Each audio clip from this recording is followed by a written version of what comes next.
Knock, knock. God. When I was a little girl, I would pray and hope to be a teacher. I would pretend my stuffed animals were little children that I had to take care of.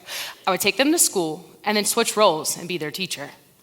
I would take a dry erase marker and draw words and letters and numbers and teach them the day's lesson.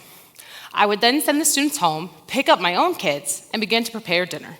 That's a lot of responsibility for a 6-year-old, but I knew I could do it.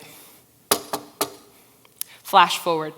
I was a senior in high school. My only goal was to make a lot of money, make others proud, and show people that I was smart enough. I became a pre-med major for a while, then switched to education. Every single day in my educational career, I loved going to class. I loved student teaching, and I loved every day. When I started to tell people what I was doing, I got the typical responses. Oh, you won't make a lot of money. Oh my gosh, are you serious? We'll keep you in our prayers. And it got to me. I drove off the path and went back to wanting to be a dentist. At one point, I was a pre-dent major and a music minor. John Luttrell called me the singing dentist.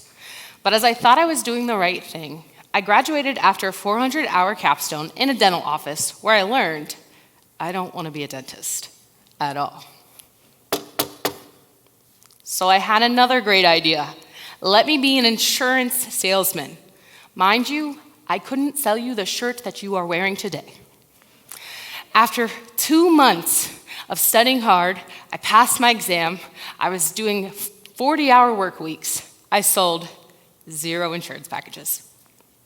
I was newly married, and my sweet husband was very patient and kind, but we had no money. This same month, both my grandparents passed away from COVID. I flew home here to Ohio and stayed with my sister.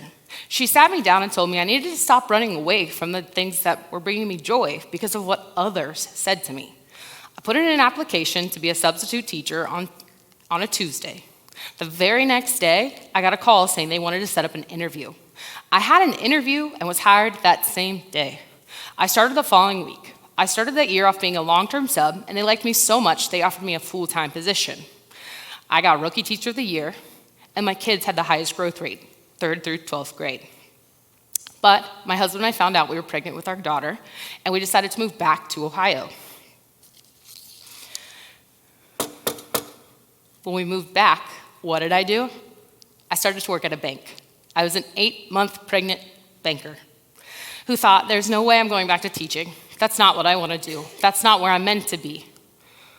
I lasted 5 weeks and 4 days as a banker, and I was 1 day short from paid maternity leave. I was a new mom. I had a wonderful husband, but we had no money, and we had a brand new baby. I remember looking everywhere for high-paying jobs that would make me look successful, jobs that I thought others would be like, hey, look at her, she's doing great. That never happened. I remember one day I was sobbing, talking to my mom on the phone, and she said, did you pray about it? Well, yeah, I prayed about it. I asked God to provide me with a job, but nothing is happening. And my mom said, maybe he did, you just aren't paying attention to what he's saying. Well, she was right. And I had been offered a teaching job as a middle school science teacher. I quickly applied, and I was hired for that school year. I realized that God took me on that journey and taught me that I can't keep running away. I can't keep turning away because of what others say. I needed to release my control and let God do what he does best, take control. God is present in every situation that I mentioned. He was there when I was teaching the first time. He was there when I was doing insurance sales. He was there when I was a banker. He was there during our move. I just didn't want to see him. God answers the prayers based on what we need, not what we want.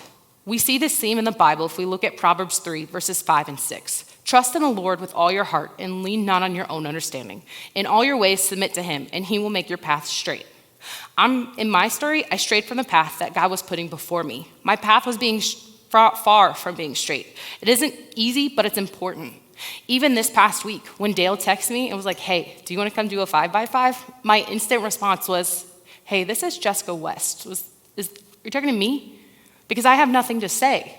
I'm a 25-year-old mom who's now in education. I'm like, what could I possibly have to say? Well, I leave you with this. God knew what he was doing. God wanted me to tell you 2 things. Trust in him, and no, I'm good at telling knock-knock jokes. Knock, knock. God, and he wants you to answer his call.